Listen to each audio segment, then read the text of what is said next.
पिछले एपिसोड में आपने देखा कि ऐश और रॉबर्ट के बीच बैटल कंटिन्यू होती है, जिसमें रॉबर्ट का आखिरी पोकेमोन था उसका जैकरोम और ऐश का पोकेमोन था उसका पिकाचू। दोनों पोकेमोन्स काफ़ी देर से फाइट कर रहे थे।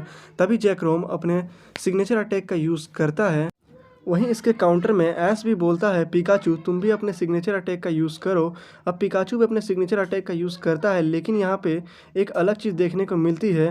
अब आगे अब दोनों पोकेमोन के अटैक आपस में टकराते हैं, लेकिन यहाँ जैकरोम का अटैक काफ़ी ज़्यादा पावरफुल था, जिसके कारण पिकाचू का जो वोल्ट टैकल था वो पिकाचू को ही हिट करता है।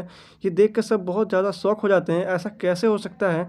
लेकिन जैकरोम की पावर लेवल्स इससे साफ पता चल रही थी कि जैकरोम कितना ज़्यादा पावरफुल है, वहीं पिकाचू उसके सामने कितना ज़्यादा वीक है।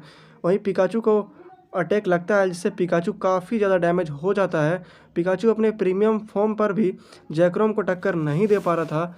अब जैकरोम अपने सिग्नेचर अटैक का दोबारा यूज़ करता है, जो कि सीधे पिकाचू को हिट होता है, जिससे पिकाचू दूर जाकर गिर जाता है और नहीं उठ पाता है। तभी पिकाचू को ऐश काफ़ी ज़्यादा मोटिवेट करता है, जिससे पिकाचू थोड़ी मेहनत करके खड़ा हो जाता है।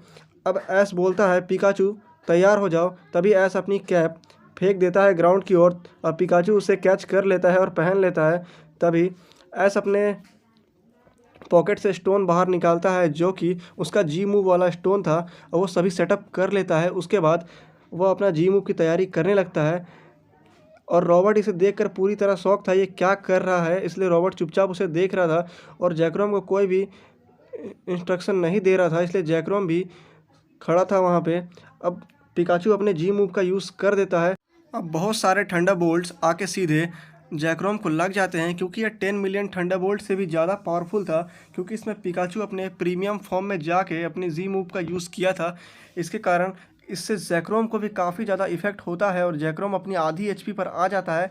वहीं पिकाचू खुद ब खुद डिफीट हो जाता है, क्योंकि वह पहले से ही बहुत ज़्यादा डैमेज था और अपने जी मूव का यूज़ किया था, जिससे उसकी सारी एनर्जी ख़त्म हो गई थी और पिकाचू भी नीचे गिर के डिफीट हो जाता है और जैकरोम भी ज़मीन पर गिरा हुआ था। उसके बाद जैकरोम उठ जाता है, क्योंकि उसकी आधी एचपी केवल गई हुई थी।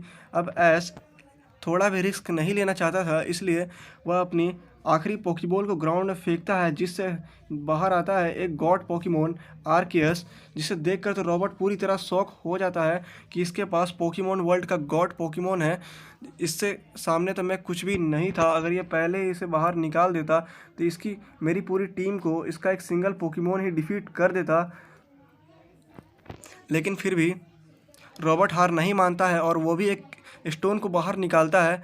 अब ऐश समझ नहीं पा रहा था ये कौन सा स्टोन है, तभी इसका यूज़ कर देता है रॉबर्ट और उसके बाद अचानक से जैकरोम पूरी तरह चेंज होने लगता है और अपने मेगा फॉर्म में चला जाता है, जिससे जैकरोम अपने मेगा फॉर्म में आके काफ़ी ज़्यादा पावरफुल हो जाता है। मेगा जैकरोम दिखने में भी काफ़ी खतरनाक दिख रहा था और उसका ऑरा बहुत ही ज़्यादा था।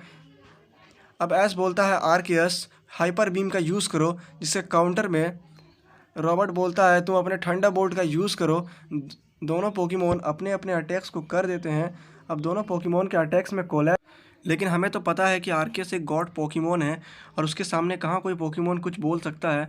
अब आर्कियस का अटैक जैकरोम का अटैक को डोमिनेट करते हुए सीधे जाके जैकरोम को हिट होता है, जिससे जैकरोम तो काफ़ी ज़्यादा डैमेज हो जाता है।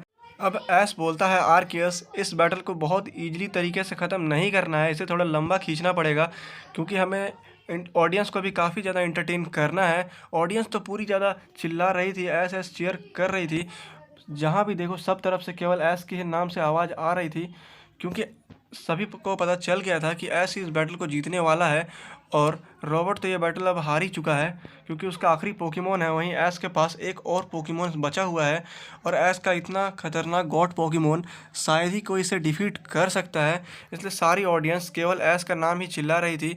अब ऐश इसे देखकर काफ़ी ज़्यादा मोटिवेट हो जाता है और सोचता है कि अब ऑडियंस को काफ़ी ज़्यादा इंटरटेन करना पड़ेगा, इसलिए ऐश बिल्कुल भी अटैक नहीं करवा रहा था। बोल रहा था, आर्कियस अपनी जगह पे खड़े रहो और जैकरोम के अटैक्स को सहो। तभी रॉबर्ट इसका पूरा फ़ायदा उठाता है, बोलता है, ठीक है अगर तुम्हें ऐसा ही करना है तो कर देख लो। अब जैकरोम अपनी सिग्नेचर अटैक का यूज़ करता है, जो कि आर्कियस को सीधे आके हिट होता है।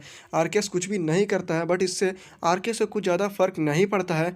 आर्कियस अपने रिकवर का यूज़ करके वापस रिकवर हो जाता है।